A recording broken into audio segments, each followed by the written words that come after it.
Assalamualaikum warahmatullahi wabarakatuh.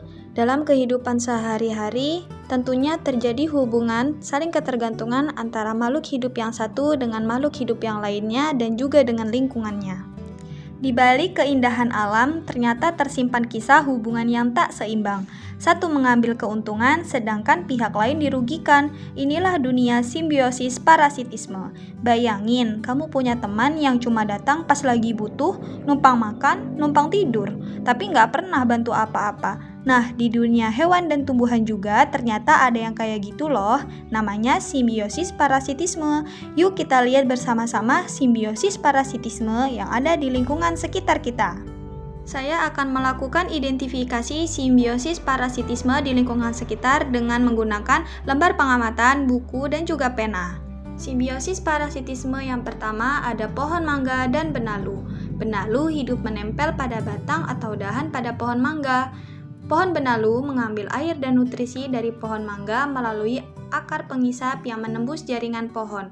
Pohon mangga merasa dirugikan karena kehilangan sebagian nutrisi dan air yang seharusnya untuk pertumbuhannya sendiri. Sedangkan benalu merasa diuntungkan karena bisa tumbuh dan hidup tanpa harus mencari air dan mineral sendiri.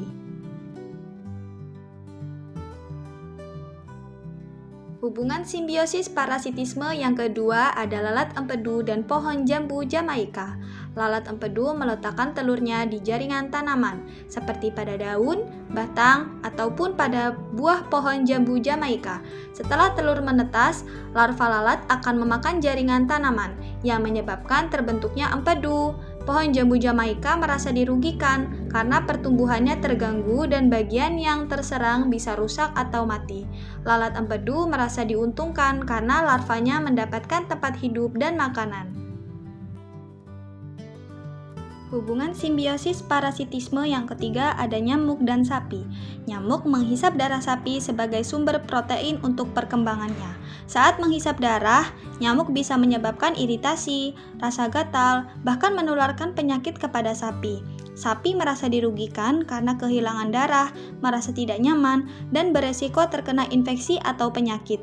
Sedangkan nyamuk merasa diuntungkan karena mendapat makanan untuk bertahan hidup dan berkembang biak. Hubungan simbiosis parasitisme yang keempat ada tanaman pisang dan ulat buah.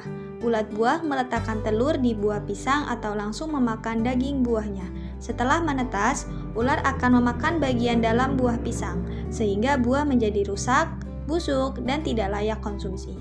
Tanaman pisang merasa dirugikan karena hasil buahnya berkurang atau tidak bisa dipanen.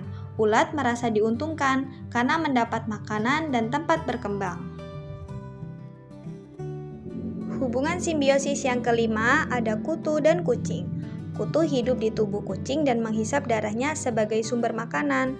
Ini dapat menyebabkan rasa gatal, iritasi, alergi, bahkan infeksi kulit pada kucing. Kutu merasa diuntungkan karena mendapat makanan dan tempat tinggal, sedangkan kucing merasa dirugikan karena merasa tidak nyaman dan bisa sakit. Simbiosis parasitisme yang keenam ada cacing pita dan manusia. Cacing pita hidup dalam usus manusia dan menyerap nutrisi dari makanan yang dikonsumsi manusia. Infeksi ini dapat menyebabkan gangguan pencernaan, penurunan berat badan, dan kekurangan nutrisi meskipun asupan makanan cukup. Simbiosis parasitisme yang ketujuh ada tungau dan unggas. Tungau merupakan parasit hidup pada tubuh unggas seperti pada ayam dan burung. Mereka menghisap darah dan menyebabkan iritasi, stres, bahkan infeksi sekunder pada unggas. Investasi berat dapat menurunkan produksi telur dan pertumbuhan hewan ternak. Simbiosis parasitisme yang kedelapan ada jamur karat dan tanaman. Jamur karat menyerang daun dan batang tanaman. Ia mengambil nutrisi dari jaringan inangnya. Infeksi ini menyebabkan bercak berwarna kuning atau oranye dan mengganggu proses fotosintesis, sehingga dapat menurunkan produktivitas tanaman.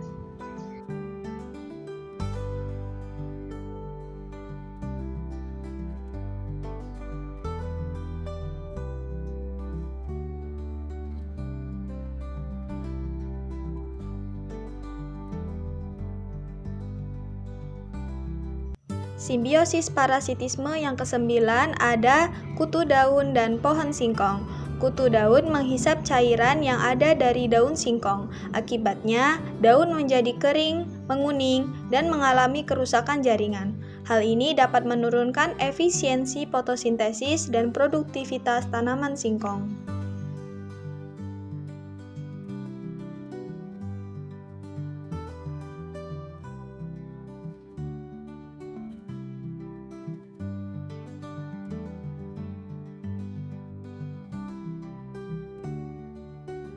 Dengan demikian dapat disimpulkan bahwa simbiosis parasitisme merupakan bentuk hubungan yang tidak seimbang, di mana satu organisme mendapatkan keuntungan dengan mengorbankan organisme lain, dan hal ini menjadi bagian nyata dari dinamika kehidupan di alam. Di balik setiap hubungan selalu ada cerita, dan dalam simbiosis parasitisme kita belajar bersama bahwa tidak semua hubungan itu saling menguntungkan.